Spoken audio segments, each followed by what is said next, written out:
Hey, Let's unmute us. fancy intro. Fancy intros, because we be fancy, here at the Kessel chat. How's it going, Ryan? Hey, how you doing, Jeff? It's I good am to see good. you again. You too, brother. And for everyone watching, we couldn't help it. We were like trying to like curb our enthusiasm during the green room while we're waiting for the countdown timer to run out, and we're like, I can't. We're both Ryan's like, we just can't stop talking about this. I have to just so much in our heads about the Rise of Skywalker, which is what we were talking about this week. I put the Duel of Fates up there as like our primary subject matter, but we're talking about the Duel of Fates.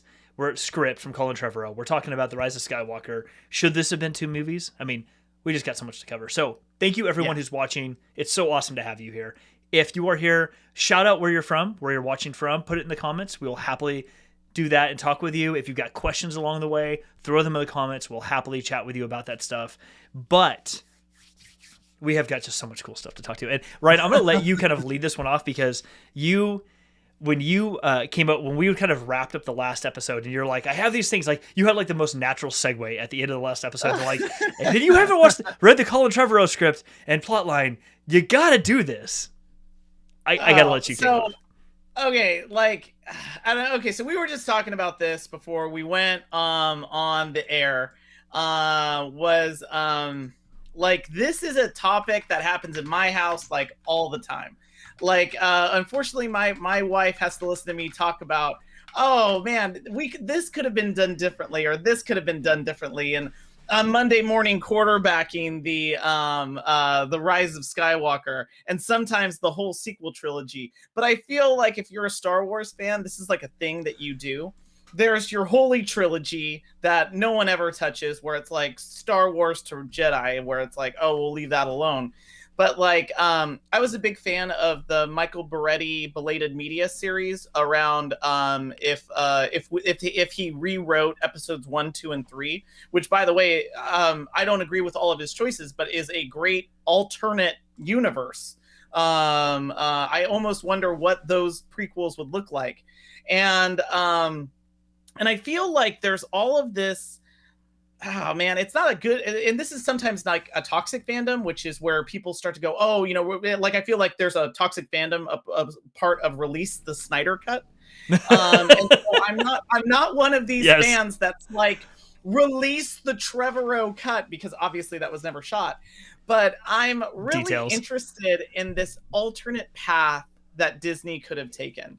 And I feel like now, and maybe it's because of how we're engaging with media, or it's how much media is available, or how much our involvement as fans is with these people, like at Comic Cons, online.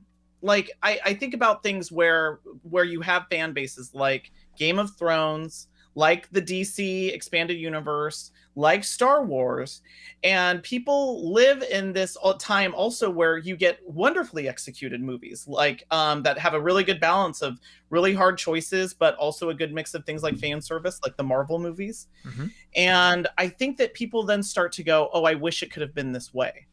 And the thing with the Trevorrow script is you actually get to see this was an alternate idea. And Jeff, I know that I'm talking a lot already at the start. And by the way, that's okay. I could do this all day long. This is true. By the way, Sujatha, out there. Sujetha's watching us right now. She's coming from Ohio. Thank you, Sujetha, for being here. She is a friend of mine from one of my live streaming communities that we're both a part of, which Right is on. awesome. So thank you for being here. And yes, Ryan is right. We literally could just this show sometimes feels like you've just like got a snapshot into what Ryan and I were already doing anyway. They're just going to see it live for about 35-40 minutes, and then when the live stream ends, we're just continuing on. Like it didn't really like we were just talking no matter what.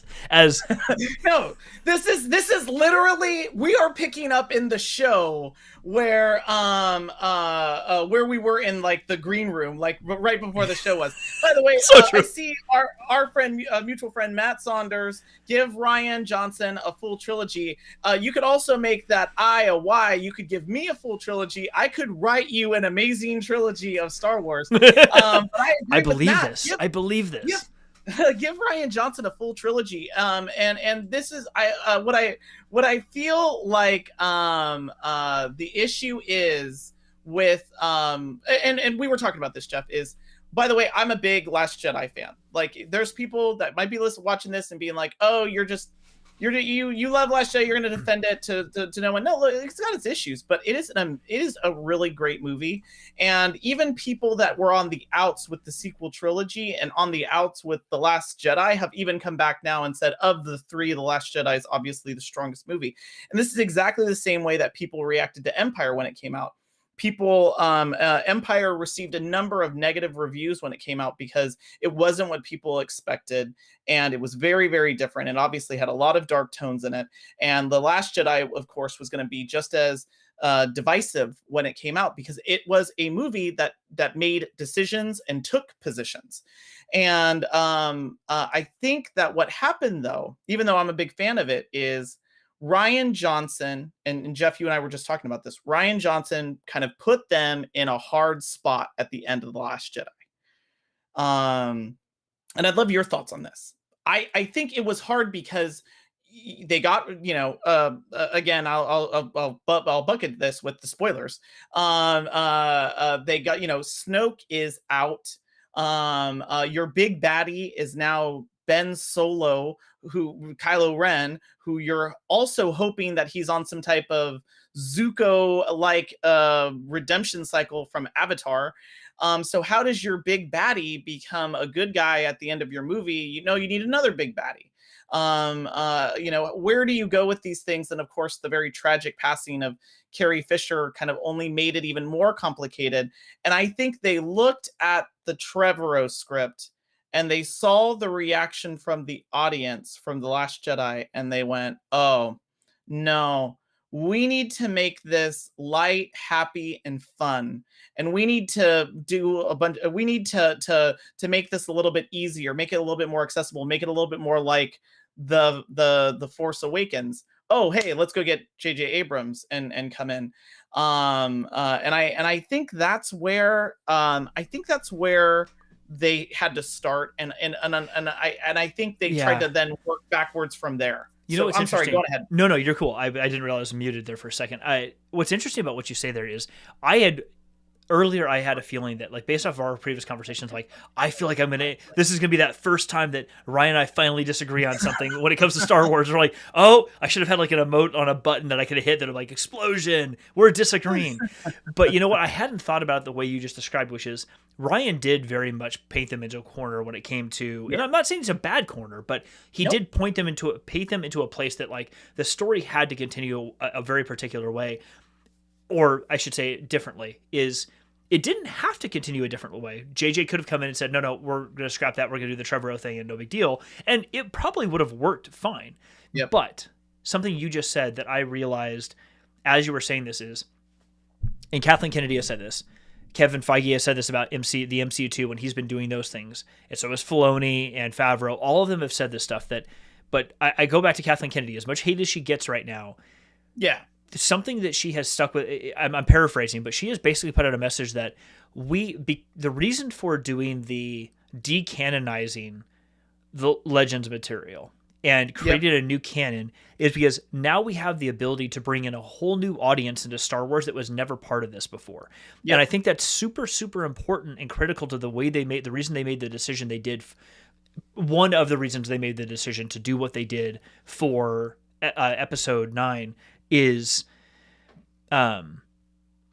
sorry, blanking there for a second. If for episode 9 is that you need to be able, if you're doing this, you're gonna have to go full bore into this, and you Yep. need to be able to keep around an audience that doesn't need to have any backstory on any of the stuff that came in Legends, or even the groundswell of information that made you geek out about Star Wars in that way. You need to give them a self-contained story because they very likely have not seen any of the other stuff, or you have to play to, if this is what you want to go for, you have to play to, they haven't seen Solo, they haven't seen Rogue One, they haven't seen any of the Clone Wars, they haven't seen anything. They're just watching this. And if you want them to be somebody who sticks with you to whatever the next thing is going to be, you've got to conclude this in a way that makes them walk away going, oh, the Jedi, this is cool.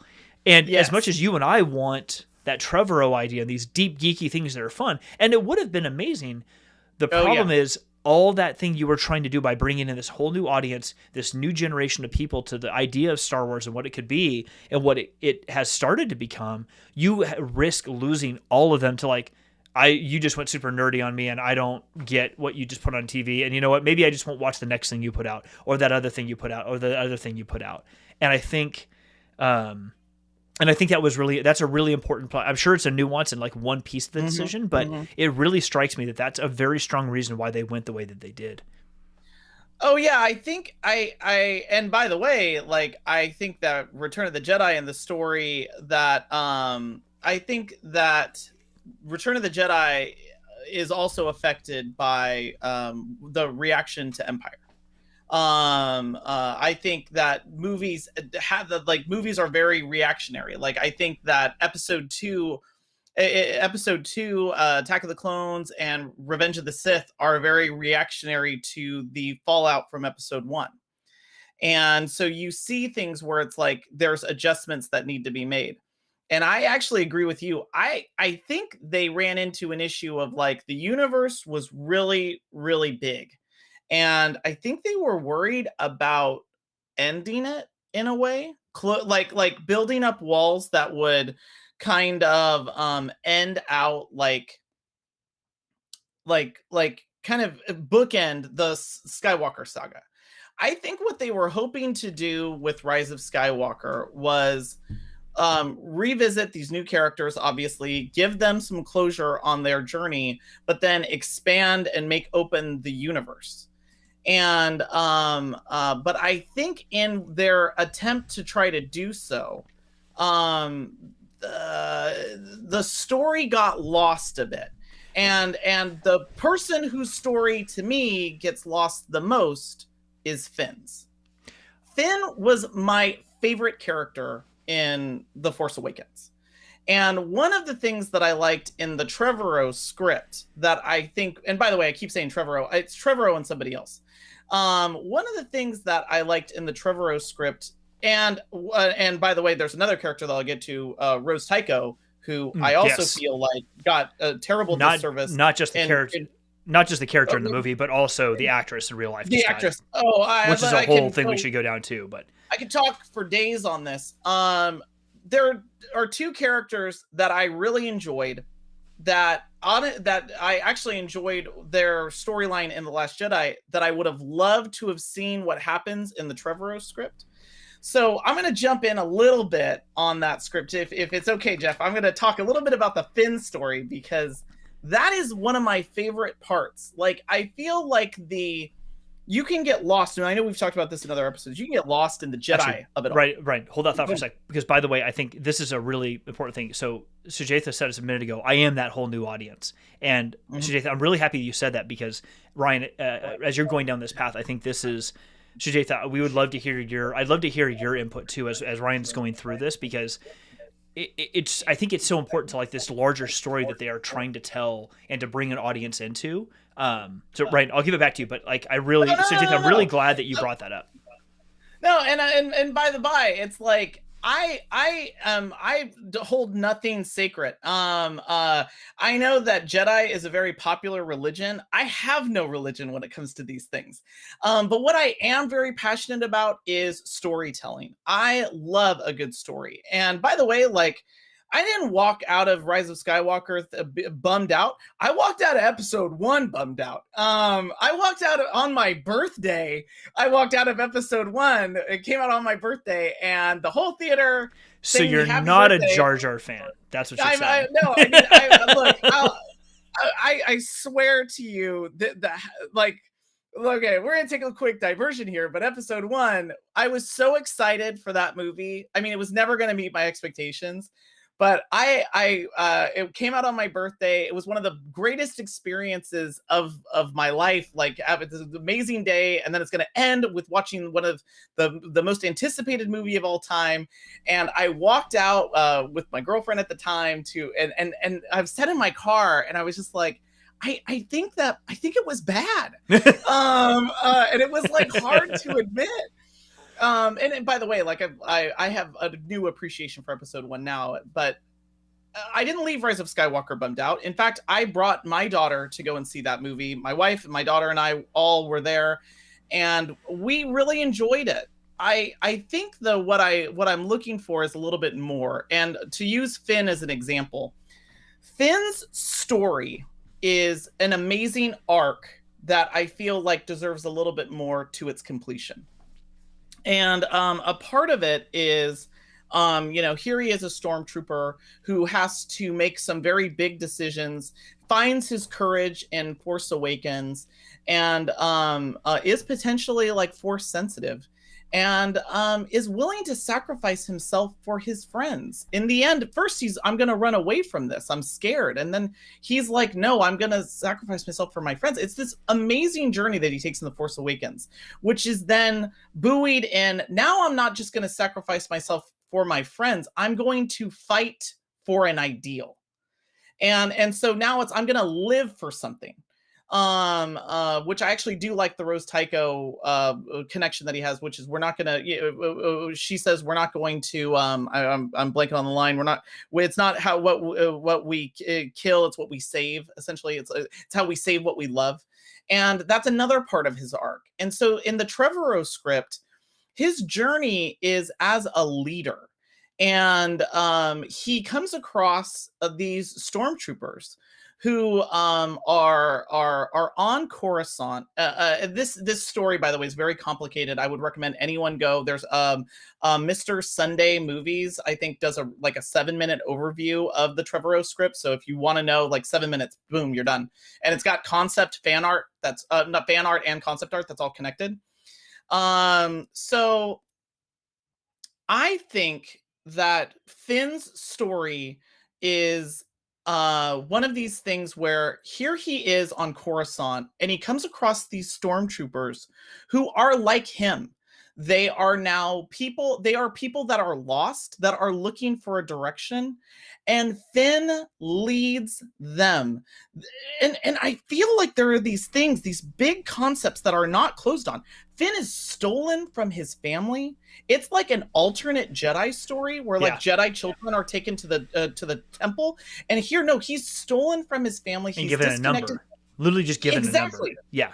And by the way, they borrow some of these concepts in Rise of Skywalker, but it's not in the same way, where he goes and finds these stormtroopers, and they're like, what should we do? Like how can we live this new life? And I'm not joking around. Like, this to me is amazing. Finn says, start with a name. Start with a name that you can call yourself. Mm-hmm. And it's about owning your identity. And not letting something else tell you who you are. And suddenly Finn's character is someone who has been trapped by a large force like the First Order, finding his way with his friends and as a leader, and now he is an inspiration to people that are just like him. And I love it. It's so interesting that you say it that way, because it's this. I think it's this message of that what we're probably all dealing with. I've talked about it a lot. Like, you and I work together. I've talked a lot about it at work, but with other people too, where when a person can start to really feel like themselves, like actually express themselves and be themselves, they get to feel like they get to be a real human being. And I think what you're describing in the Trevorrow script, and for anybody watching who hasn't gone through even the highlights of that, Colin Trevorrow wrote an initial script, or at least the intro to a script, and probably even a screenplay, everyone thinks, for what would have been The Rise of Skywalker, before he had creative differences, and he and his team had creative differences with Kathleen Kennedy and the producers, and they stepped away, and then J.J. Abrams was brought in and wrote a new script. And part of that, what you just said, Ryan, is that in that concept, Finn went to Coruscant, which is this used to be the center of the galaxy, or the center of the new or the Republic, and which is an egumenopolis. It's a planet city essentially, 5,000 or 6,000 levels of city into this core, and meets some stormtroopers and helps actually start not a revolt or a revolution, but really like an uprising of like, we're going to go back. And I think it's so important because Finn, you're right. Finn's story starts with FN21. Oh no, dude, I'm Poe. I'm not going to call you that. I'll call you Finn. Yeah. And literally his entire identity as a character starts at that moment, and you can see it happen. He goes, Finn, yeah, Finn, and you almost see his chest pump up. And it was, for me, when I watched it, I'm like, I go back now when I watch it, and it reminds me of like the journey I'm kind of on myself, where I'm like trying to have less self-confidence issues, where I'm like embracing the person I actually am. And that right there is like, holy crap, like that was a hugely missed opportunity with that character. Like, he was still there, and he's still prominent. He's still a main character, just like Poe was a main character. But there was so much more they could have done with him, with Finn. It reminds me a lot, without getting too far afield from Star Wars, it reminds me a lot of how Cyborg was treated in the Snyder cut of the Justice League compared to the original. My gosh. Like, I don't want to go down that whole rabbit hole, but like how he was treated as a character. And he is literally, anyone who's seen the Snyder cut, you realize like Cyborg is literally, it's a night and day difference. Like, it is not even the same of the movie. He's the Cyborg. Heart of the movie, 100% in all forms. Yeah. Mm-hmm. And I feel like Finn could have been that for everybody, because Rey she's becoming a Jedi, or she's down the path of having a Force embrace, which is great, but it still has that sort of like space wizard sort of appeal over here that's mystical and magical and fun. And then you have the bad guy, the polar opposite, the binary good and bad. But then you have Finn, even with Rose. Rose is an amazing character too, but Rose and Finn, but really Finn there as the sort of, I'm just a guy, I'm just a person who had no identity, who gains an identity, and now has to find his way amongst all of these seemingly bigger events happening that he doesn't know how to have an impact on. That's a thing that people can actually relate to. Like, you can find yourself in that character so much so in so many different ways. And if I just hearing that, for me, like, go back and rewatch those first two movies, and I bet you reform how you see the story that is playing out when you think of Finn in that way. Yeah, and again, I think that this is where it's like, you got to make choices in a movie, and we've talked about this. You've got to make choices in a movie. You've got to make choices in art, and you got to commit. And by the way, sometimes those choices are wrong. Like, by the way, and we've talked about Justice League and the other movies. I am not a Zack Snyder fan. I think it's great that he got a chance at being able to tell the movie that he wanted to make. That's great. It's not. I'm not saying good, bad, or otherwise. I think it's great when an artist is able to do that. But I do appreciate when someone makes a choice. And I really feel like Rise of Skywalker, and I saw some comments flashing up on the screen. I was happy. Like, these are characters that I really enjoyed, and I really and of course, like, I think it's really easy to be a big fan of Rey. Like, I was a huge fan of Rey. Like, when she pulls that lightsaber and it's in the snow in The Force Awakens, dude, yes, that is like artwork to me. Like, that and I was like, I had totally bought in that Finn was the Jedi, and Finn was going to, be this new Jedi. And then when she pulls the lightsaber, I was like, I was in the theater with my wife watching this, and I remember going, oh! And my wife, she's like, "Are you okay?" I'm like, "Oh my god, oh my god." No, totally. It's like, I loved that moment. I loved that character. One of the things, and I'll talk about Rose a little bit too, because I'm a big fan of Rose. Mm-hmm.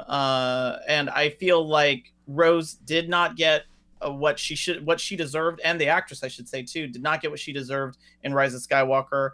What was she shooting for? Maybe 2 or 3 days on the set. I feel like her story is also intrinsically connected to Finn's story. Mm-hmm. They're both two characters that are in search of their identity through a larger, and again, these are things where it's like something's an allegory for something else, something's a metaphor for something else. The larger battle that's happening is one about the identity of this galaxy that they're in. Are they going to be this First Order, or are they going to be that spirit of the rebellion? Yeah. And I also feel like there is some great lines in Rise of Skywalker. I'm sorry, not Rise of Skywalker. In The Last Jedi, around, you have to kill the past. And I think that's a problem. I think that you need to remember the past, but you don't need to live for it. And what I would have liked to have seen, and I feel, by the way, it sounds like I'm making it sound like the Trevorrow script for. And by the way, Jeff, thanks for setting the stage. I jumped right into it. It's okay. I feel like the Trevorrow. It makes it sound like the Trevorrow script is the lost gospel. It's not. It's got its. They're the Gnostic Gospels floating out there someplace. Yeah, yeah, exactly, they weren't canonized. Exactly. But it is one of these things where I think there's so much that's great, the good service is being done for both the Finn character and the Rose character. And I also like that it's a compelling story that is around how does a ragtag bunch of people that are in the Millennium Falcon at the end of The Last Jedi, how does the Mosquito or how does David take down Goliath? You know what I mean? And I think that they handle that very well. They make them seem like there's more of an opportunity that they could go and do these things. And so I really do like that in Rise of Skywalker they tried to borrow some of those ideas, but I think that they were kind of worried about making too big of decisions. And you can see that because there's automatic editing that happens in the movie the whole time, where it's like, Chewbacca's dead. No, he's not. C-3PO's lost his memory. No, he didn't. And that's where it's like, no, it's okay. It's okay to make those choices because I'm still gonna love those characters. But yeah, I think that the arcs, the closing arcs for those characters are missing. And the last thing, and by the way, like, I've come in here with a soapbox. So obviously, like, Jeff's being very like, you're being cool. So I'm going to stop because I need to give more time over to you. No, dude, you're totally good. It's interesting that you bring all this stuff up because I was just thinking about the opening scene of Rise of Skywalker. Rise of Skywalker? Mm-hmm. Last Jedi. Last Jedi. Where the Dreadnought shows up and the First Order Dreadnought's there, and I forget the captain's name. And Matt called out a second ago that there was some echo. Hopefully it's gone now. I think I fixed it. Anyway, the Dreadnought shows up and it's ominous and all these things. And what was interesting to me is not just that scene, but the actor or the character who played the captain of the Dreadnought. Yeah. And you compare him, and I'll get back to your comment about people trying to find their place in this galaxy. And what is this what do we want this galaxy to be? Because it feels like these two waning groups are trying to vie for power, these ideological things, but it almost feels like in that movie, and I don't mean this as a bad thing, I mean this as a very real sort of thing, like these two groups are vying for what the galaxy should look like, but it's almost gone from the Republic and the rebellion and the Empire, this like clear juxtaposed idea of what is good and what is wrong, to those things have been now moved off to the side over here, and they're basically over here fighting this forever war where everybody else is like, okay guys, can you just like maybe, I don't know, figure something out because we're just trying to do our thing and farm or what have you. And for me, one of the interesting parts was the character difference between the captain of that Dreadnought, especially when the Dreadnought the final bomber like crashes in and blows the whole thing up, and he's like, damn it, like he's just like, I knew this was going to happen, why didn't you all listen to me, but we're here, so well.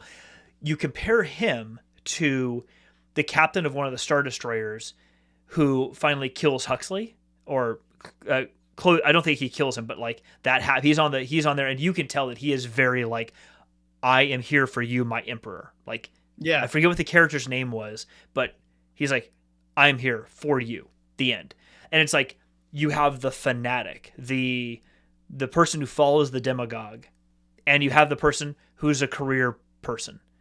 It's not that he loves the Empire. It's not that this person loves what the Empire does or the First Order does, but this is his entire life. This is what he was grow up knowing. This is his job. This is what he does. And this other person was around for the original thing. And is like, no, no, like bow down before the one you serve, sort of like 9 Inch Nails type thing. Like Hmm. I am yours. I'm your vassal. You tell me what to do. And I think that seeing those two character differences for me, it really imparted a lot about even the differences within the First Order that were happening at that time. And it makes it seem like there's almost three different battles being fought here. Yeah. The naval battle of military might of the First Order, General Huxley, Brenton Huxley's son, all these things happening with the fanatics following the Palpatine. And it's not that I don't like Exegol and this hidden Sith planet and all that, because I actually love that, like, it's in wild space. I love the bridge to wild space Oh and yeah. the Thrawn. I I love the love, design of that. yeah, I Hmm. really do love the concept of that. I was not, I'll be honest, I think I'm actually, Matt Saunders said it here just a minute ago. I'll pull up his comment. I'm actually very much with Matt on this. I am not a fan of the fact that they brought back Palpatine. Yep. That's one of the few story arcs in Legends that I am not a fan of. Like, I get it. Of course Palpatine was doing this because that's exactly what, sorry, Trevorrow, you were wrong. Plagueis is Palpatine's master, not Val, like Oh, Voltura. Tor Valor or something Sure, like like that. Tor Valorum it sounds too yeah, much like yeah. Valorum, like Chancellor Valorum, who's the Chancellor before him. Like, yeah, I don't know. Plagueis, the Moon, the banking clan. That was his master. That was okay. Okay, sorry. But I'll put that soapbox away for another day. But watching that to me was like it just really solidified for me, like, getting rid of Palpatine. Like, Palpatine didn't need to be the bad guy. I didn't like how they set up Snoke dying in the second Mhm. movie.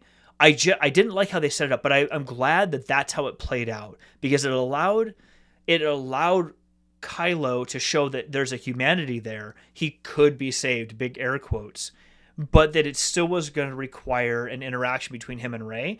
But I don't really like what they did with it next, because it still felt too much like Darth Revan and Malik, like saying, "Come with me, we're going to do this." Oh yeah, cool, dude, no worries, Yeah. we'll do that. And Rey's like, "No, that's not my thing." I just that could have been, I feel like, and probably a cinematography thing or even a camera angle thing like they did in the Snyder cut. It just didn't feel like it didn't leave me with the emotional impact that I was expecting that to leave. Like, because I saw it and I saw that, like, okay, you are setting up this great emotional impact in this story between the light and the dark, and more realistically, not even the light and the dark, like somebody who thinks he wants to be the dark and the bad guy, but he really isn't. He's kind of like that stereotypical emo kid who is doing this just to fit in.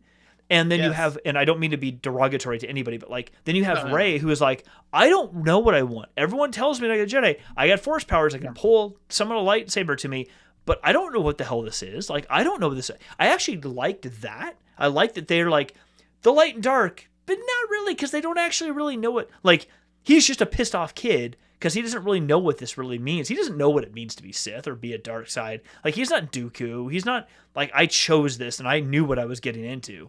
It's almost like they're both almost like not quite there, but then I really didn't like how they treated that. I mean, the duality between the two of them, what was the term they used for it? The dyad, the dyad. or the fourth dyad, The yeah, Force yeah, dyad. Like, that was an interesting concept, and I thought that could have been yeah. developed out more, but something to me and how they played together felt too like at the end of The Last Jedi, where she's on the planet, he reaches out, makes that connection with her again, and she stares at him, and then all of a sudden the rocks fall and he can't, or she goes up in the ship and can't see him anymore, and the door closes, and that's it. He's like, oh, I guess he can't see her anymore. That should have been the last time they had connection with each other. Like, right there, connection severed. They don't even connect with each other anymore. But it still felt they tried to feed off of that a bit in the third movie, and I'm like, no, no, no. That was the ending. Like, a scene him disconnected from her was like, cool, you're disconnected now. The disconnection has now occurred. We're done. But you brought it back in the more of the dyad idea, and I'm like, I like that, but you just in my opinion, you contradicted yourself a little bit, and it took me out of the story a little bit. Yeah, and by the by, like the end of Last Jedi, there is like a really great sequence where the rocks fall and everything, and I like that whole thing that you're talking about with the connection. But one of the things that I love about one of the things I love about the Last Jedi is in the end of it, Kylo and Rey can see each other, and she lifts the Falcon door, and it closes slowly, and it's like we're no more. And you know what? That right when I saw that, I was like, I was watching that with my wife and saying, "That's the Godfather." That's the slow close of the Yes. door of the Godfather. It's we don't know each other anymore. And by the way, like that movie is a lot about again, I know we talked about gaslighting before. Like Kylo Ren is legit gaslighting Rey in Oh my that God, movie, yes. trying to manipulate Rey. Your family was nobody. And They were nobody. They're just nobody. yeah, Like you're he nobody, says nobody. that to her. Yeah. Yeah, and the love, the line delivery, all of that, it's very much a prequel to A Marriage Story. And the thing that I liked in the Trevorrow script, and by the way, like I agree with you, like I think they wanted another baddie, and I didn't like Palpatine. I just felt like, oh my gosh, like Palpatine, like man, can't we kill this guy? Yeah. Yeah. It felt too long in the tooth. It's like, dude, just let it go. Let the Yeah, dude be done. We don't we're need that done to with be the him. bad guy anymore. Yeah, it's just like it's just one of these things where I felt like they needed a baddie, and they were worried about introducing a baddie in the last film that they had never talked about before, or that they had never seen before, and they were like, oh well, we need to get this big baddie because there's got to be someone that's bigger than Kylo Ren, so that way when Kylo Ren turns on a heel, and that there's someone that's bigger than him that we can defeat. And by the way, it could have been a concept. It doesn't necessarily need to be a person. By the way, Matt Saunders, that's amazing comments in here. I also think that Disney could have used the Star Wars stories movies that were coming out in the middle of movies as a way to prep other things, in the way that Marvel had side stories that prepped other stories. Oh, 100%. Like, I felt like Rogue One could have been a really great way to actually introduce a concept that would be connected to Rey. I felt that the Solo story would actually be a really great way to introduce some other ideas that could be harvested in what became Rise of Skywalker. Yeah. But those were all standalones. It is what it is. I actually think you can have a cognitive thread that's running through all those movies. But the thing that I feel like they could have done, and we talked about this, and I think this is even on Twitter, is they could have done a little bit of out of the box thinking and said, guys, we need a new bad guy.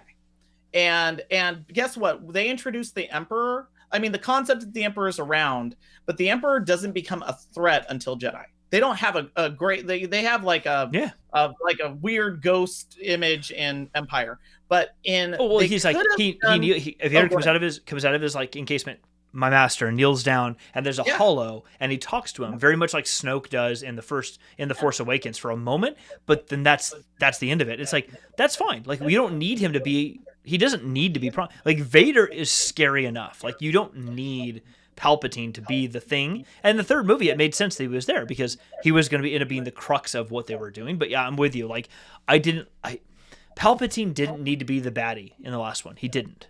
No, he didn't. And this is where I think, okay, guys, maybe this is two movies. Maybe what we're talking about isn't an episode 9. Maybe what we're talking about is an episode 9 and 10. And we need to give space to, because I feel like one of the advantages of the sequel trilogy is that it's able to trade off of having Mark Hamill, Carrie Fisher, and Harrison Ford, and also Billy D. Williams, like all of these people that you're able to pull in, Anthony Daniels as C-3PO. So it's kind of like Return to Oz. Like there's all of these characters, but we also are introduced to some new ones. And I feel like after The Last Jedi, the break that needs to happen at this point is, this is where I'm kind of like, kill the past. Like, we don't need to live for the old days. We can remember the past and then live for the new ones. Well, and you bring up a good point, because there's sort of an ode to the past that I think they do in a really good way, which is all the voices of the Jedi. You hear all these actors portrayed in this. Like, you can still do an ode to the past without having to have literally the past be a whole script element for 5 minutes or 10 minutes. It doesn't, or any other. It doesn't have to be an active character on screen. Like, Yep. for example, one of my favorite parts of that final scene where all those ships come out of hyperspace, and Billy D. Williams is like, "I found them all. Everyone wanted to come help. Yeah. Hey, that's cool. That's buddy cop movie. That's fantastic." My favorite part of that wasn't just that happened, but in there I see the ghost. I see Harrison Dula from Star Wars Rebels. I see the ghost, her Oh ship sitting right there. yeah. I'm like, I don't give a crap about any of the others. I care about that because it built that through line between all of these different stories. I don't need to see her. I don't need to hear her voice. Yep. Kanan Jarrus or Caleb Doom, whatever. Like, I don't. His voice is in amongst the other Jedi talking. Oh yeah. That's great, but we don't need to see them on screen for the impact to be felt in the story. You can still have that impact without having to make it a full-fledged character. And I think that might be partly where you're getting at here is like there are other ways to perpetuate the story on screen that don't include that. And I think Yeah. they opted too much for making them a full element on film, as it were, as opposed to an allusion to something that created an impact emotionally for you without ever having to see it, like through camera angles or storytelling, audio, etc. It doesn't have to be right in front of your eyes to make that same emotional impact on you. No, and I could give you a really good example of like there's an investment that's happening in the prequel trilogy that they don't do enough of in the sequel trilogy. And it's funny because when you go to like Galaxy's Edge, they're doubling down. Like it's all new era stuff. Like the stormtroopers are all the stormtroopers from Force Awakens. So like Disney's recognizing, they're like, this is the universe we want to live in. But they didn't say, you know what? Ray and Finn and Poe, that's going to be our new trio. Like that's where we're going to live now, guys. Like we're going to spend our time there. And the reason why I think that's so important is when you do that, you actually can pay dividends and all these other things. And a good example is they doubled down on, hey guys, Alec Guinness portrayal of Obi-Wan is a great thing, but that's that Obi-Wan. Ewan McGregor is this Obi-Wan. And they Mm-hmm. doubled down on that. And now it's like no one would ever say like, oh, I didn't really feel connected to that character. No, they really invested Ewan McGregor with your Obi-Wan. You're gonna pay homage to the character of the past, but it's where do you want to take this character now? And I think you could have done that with Rose, with Finn, with Ray, and with Poe. And you could have really said, like, you know, these are our new heroes, and we're going to now we're going to make a break. And you can keep Force Ghost Luke around. That's actually a thing I like that the Trevorrow script is doing, where in Rise of Skywalker, she's training under Leia, and that's cool. But I actually think you could still have Force Luke Skywalker Ghost advising Ray, and maybe they're in disagreement. One of the things that I think that you could have done is spent more time with those four characters. And I said trio before, but I really do think you can make it those four characters, and it's their story now. And it's just like how Star Wars Rebels isn't dependent on, oh well, we need Han Solo to show up, or no one's going to care about these rebels. It's like, no, we can now just live with these characters, and that's why I think, why not just do an episode 9, an episode X, episode 10, and actually give time with those characters? Because and I know that we talked about this at the start in the green room before we came on, is at the start of Rise of Skywalker, there's the hyperspace skipping. And I remember thinking, oh, this is kind of like what they're doing to the story. Like we're like spending just a couple of moments here and there with these characters. And I think that we're okay to be like, hey, these are our characters now. We're going to spend our time here. The Vader mask, like all that stuff, that's over here, and we love that. But that book is closed, and now we're going to write some new stories. I totally agree with you on that one. I'm for all everything that I loved about the entire new trilogy that came out or didn't love. I am glad that it's over, because for me, it's not a closing of a door. To me, it's an opening of a whole bunch of new doors. I mean, yes, if anyone who's watched The Mandalorian, to everything everything in season 2 opens up all of these new doors to new characters. I mean, Boba Fett's getting his new show. The Bad Batch is coming out like in a couple weeks, which is going to be, if you've watched the trailer for the Bad Batch, it is going to be freaking amazing. Like people who dumped all over that story arc in the final season of the Clone Wars that came out last year or so. They're like, oh, it's cheesy, it's kind of whatever. I'm like, no. You watch this, like, it's these story arcs. Fennec Shand is going to be a character in there. I love Ming-Na Wen, so I'm so stoked to see her in anything. But you see that. You see Ahsoka back. Ahsoka's her character asking about Thrawn. Thrawn is coming back. And what's being rumored is that she's out there looking, in her series, she's out there looking for Thrawn and looking for Ezra Bridger from Rebels. Like, all of these other characters, including Ahsoka, are getting their due. So that whenever some new trilogy or a new movie comes along, and it doesn't need to be a trilogy, it can just be a standalone. Like Solo and Rogue One proved that to us, that you can have a solo movie that is, or a standalone movie, a Star Wars story that is freaking amazing, that tells an enclosed story that can have a beginning, middle, and end in one movie, but advance the story along so far. Like Rogue One, at the end of Rogue One, even though it's an enclosed story and it finishes, it wraps up showing you exactly what leads literally seconds before the beginning of Episode 4. But it was one movie. It was just this beautiful throw line. Yeah. Okay. Yeah. Dude, we could keep talking all night. We are so far into this. It is amazing, and I love this. Matt Saunders, thank you for sticking with us the entire time, man. This has been fantastic. Thank you to everybody. Thank you, Matt. Everybody, we had viewers through the entire thing. We're conversational. This has been amazing. It's what makes doing this show so much fun. Ryan, you brought this topic up, and I'm so glad you did, because it feels just so immersive to be part of it. It's gonna be hard to continue on from here. No, I'm just kidding. We will totally have more things to talk about. That is not gonna be a problem. One of the things I want to get to here soon is like a teaser for the future is the Aftermath. I think it's called the Aftermath trilogy. There's like Lost Stars is not part of the trilogy. I think it's its own thing. But there's the Aftermath trilogy that happens right after like the end of the battle at Endor. It happens right after that. So like for example. The character in The Mandalorian, and he's in the no, he's not in The Mandalorian, but he's in The Force Awakens and a couple others. Snap Wexley. So we see heavier set actor in there.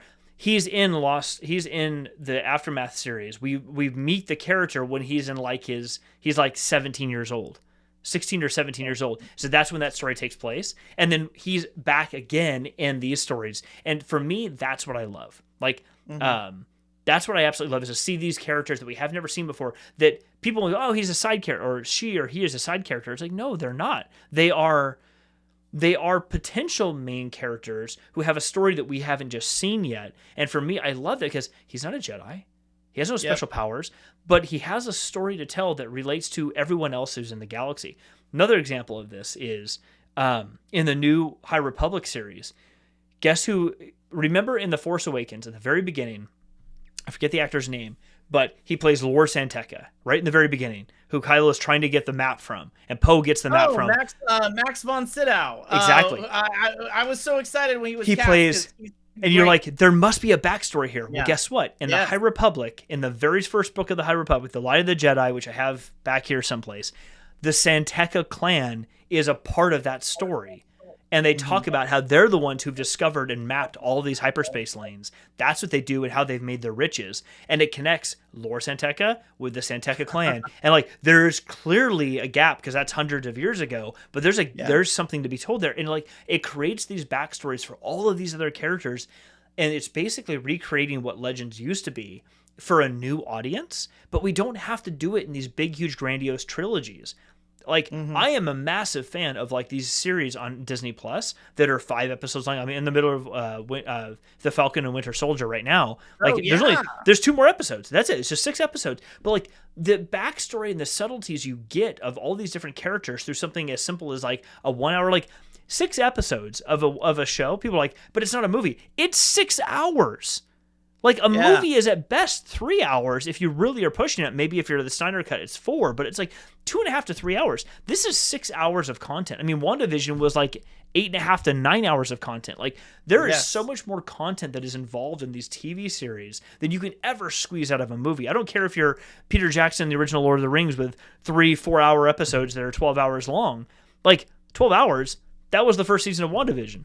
That's one exactly. Thing. And by the way, like Lord of the Rings is a really good example of like spend the time with your characters, spend the time with your endings. I know that movie ended like had 9 different endings, but yes, make some decisions. It's okay. But the I totally agree with you. I actually think that Disney has through Disney Plus a really great opportunity, which is and again, this is that thinking outside the box. Maybe it's not a trilogy, maybe it's 4, maybe the sequel movies were 4 movies, maybe maybe things that were traditionally, no, that's a 2-hour movie. And even though I feel like the Snyder Cut could have easily I don't know, buoyed toxic fandom, and maybe I still think that it's great that we can now think of things as, maybe we don't look at things like, how do we shove something into 2 hours because that's the way that you make the most amount of money through the most amount of showings at a theater. Maybe those are a couple of episodes that come out through a streaming service. Totally agree. And as long as the Genndy Tartakovsky Clone Wars. Oh, okay. Yeah. All right. So we need to wrap. I want to talk more about this. We've got our next episode lined up because we've got always more topics. Matt Saunders, you hung through this the entire time. Thank you so much for being here, man. Thank you everyone else who joined the show. Ryan, where can everyone find you on the internets? I'm on Twitter at Ryan Rose, and if you're interested in the things that I talk about on Star Wars, I also talk about Star Trek, and I talk about a lot of other things science fiction-y related. So I have comments on it all. So yeah, you can find me there. Awesome. And you can find me at Jeff Bull Tech on all the social medias too. Thank you all so much for being here. We really appreciate it, and we will catch you next week. And by the way, fun fact, Ryan and I have got some new content stuff coming out here soon for the Kessel Chat. It's not just the live stream. That's just a little teaser for you. So keep an eye out on the channel, and we'll see you all next time. Thank you so much for being here. Good deal. Hey, thank you so much.